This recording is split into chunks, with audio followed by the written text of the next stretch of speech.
So now since I have two different coordinate systems, I need to ask myself the following question. How do we convert between coordinates?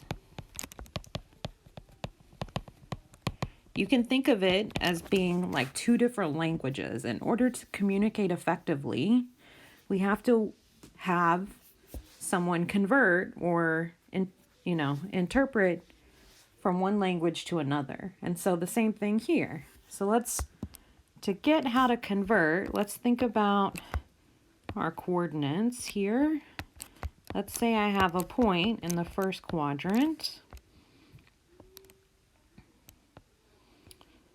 Well, here's my angle theta.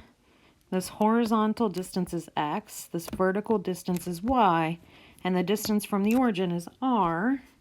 And so now that I have a right triangle here, actually, I can write what cosine of theta is. It's x over r, and sine of theta would be y over r.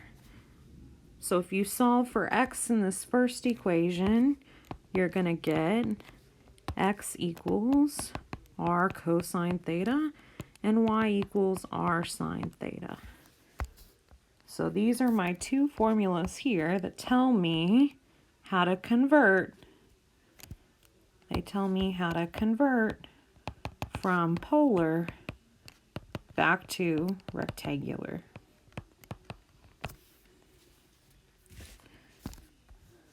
So let's try to convert some coordinates now.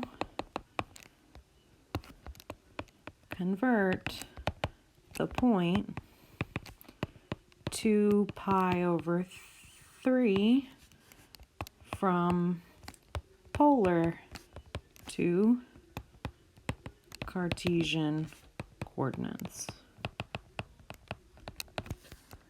So we're going to use our formulas that we boxed in earlier. Let's identify our r and our theta. R for our coordinate is 2, and theta is pi over 3. So now to get x, remember the formula is r cosine theta. X will be 2 cosine pi over 3. Cosine of pi over 3 is 1/2, so x will be 1. And then we solve for y. Y is r sine theta. It's 2 sine of pi over 3, which is 2 times the square root of 3 over 2, or just square root of 3. So this point in rectangular coordinates would be 1 square root of 3.